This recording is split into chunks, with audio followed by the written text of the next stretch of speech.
শুনেন ভাই, কেউ আপনার সুনাম করবে না, আপনার নিজের সুনাম নিজেরই করতে হবে। দেখেন না কত গুণ আমার।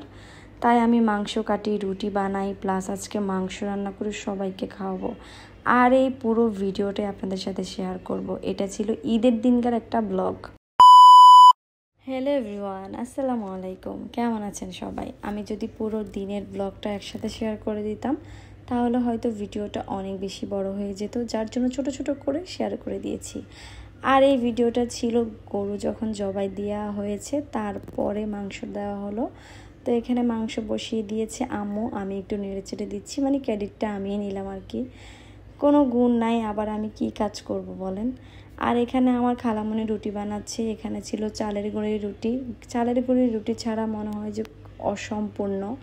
রুটি দিয়ে গরুর মাংসের ঝোল জাস্ট অমৃত। ছোটোবেলা থেকে ঈদ মানে চালের গুঁড়ির রুটি আর মাংস, এভাবে আমরা ছোটোবেলা থেকে দেখে এসেছি। আম্মু সব সময় রুটি বানাতো, একদম সব সময়। এবারও তার ব্যতিক্রম না। বাবা মা যতদিন বেঁচে থাকবে ততদিন বাবা মার স্নেহ ভালোবাসার কোনো তুলনাই হয় না। আর এর মধ্যে আম্মু হচ্ছে রুটিগুলো সব ছ্যাঁক দিয়ে নিচ্ছিল, এগুলো হটপটে রেখে দিব। সকালকার ভিডিওটা ছিল। তারপর হচ্ছে সকাল মানে হচ্ছে 11টা-12টার দিকে। এরপর সব কাজকর্ম শেষ করে এসেই রুটি খাওয়া শুরু হবে। যদিও মাংস রান্না করা প্লাস রুটি বানানো একটা কষ্টের ব্যাপার, তারপরও আমার আম্মু সব ম্যানেজ করে ফেলে। এই যে আম্মু এখানে ছেঁকে নিচ্ছিল, আন্টি হচ্ছে বেলে দিয়েছে, আর আমি অলস মস্তিষ্ক, তাই আমি হচ্ছে শুধু ভিডিও করে যাচ্ছি, স্মৃতি করে রাখতেছি। এটাও তো আমার একটা কাজ। তারপর এখানে আম্মু এক এক করে সবগুলো রুটি করে ফেললো। আর এখানে আমরা চলে আসলাম মাংস কাটতে। মাংস যদিও কাটা শেষ, আমার সামনের এগুলো সব হচ্ছে হাড়গোড় আর সাথে হচ্ছে চর্বি, মানে সব কিছু কাটা শেষ। আমি এখন এসে ভাবতেছি কোনটা থেকে শুরু করব। আমার জন্য কিছুই রাখে নাই, এত কমপ্লিট করে ফেললো।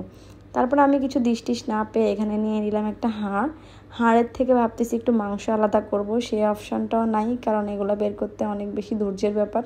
সে ধৈর্য আপনাদের সীমাপুর নাই। তাই হচ্ছে আমি একটু টুকটাক করে দেখতেছিলাম, আর আমার আঙ্কেলকে বলতেছিলাম একটু রাখলেই পারতেন। তারপর মনে হচ্ছে না, বহুত কষ্টের কাজ। ভাই রে ভাই, জীবনটা যে কিভাবে যাচ্ছে বুঝিই না। মাঝে মাঝে অনেক কঠিন কাজ সহজভাবে করে ফেলি, আবার মাঝে মাঝে অনেক সহজ কাজ খুব কঠিন মনে হয়। আর এই দাঁতগুলো ছোটোবেলা দেখতাম মানুষ ঝুলিয়ে রাখতো, এটা ঝুলালে নাকি ভূত আসে না। আমি আসলে এটার কোনো লজিক পাই না যে আদৌ কি সত্যি, আদৌ কি দাঁত ঝুলালে কোনো ভূত আসে না। তারপর আপনাদের যদি জানা থাকে কমেন্ট করে জানাবেন। এরপর এখানে আব্বু হচ্ছে মাংসগুলো ভাগ করে নিচ্ছে, যেহেতু কুরবানি মানে আল্লাহর রাস্তায় দেওয়া, এখানে আল্লাহর রাস্তায় দেওয়ার জন্য সব আলাদা আলাদা করে ভাগ করে রাখতেছিল। আর সাথে আমার খালামণিও হেল্প করতেছে। আজকের এই ভিডিওটা অনেক বেশি স্পেশাল, কারণ আজকে আমরা পরিবারের সবাই মিলে একসাথে কোরবানি দিয়েছি। ঈদগুলো অসম্পূর্ণ পরিবারকে ছাড়া, পরিবারের সাথে ঈদগুলো সম্পূর্ণ হয়। সবাই খুব ভালো থাকবেন, দোয়া করবেন। সবার সাথে নেক্সটে দেখা হচ্ছে।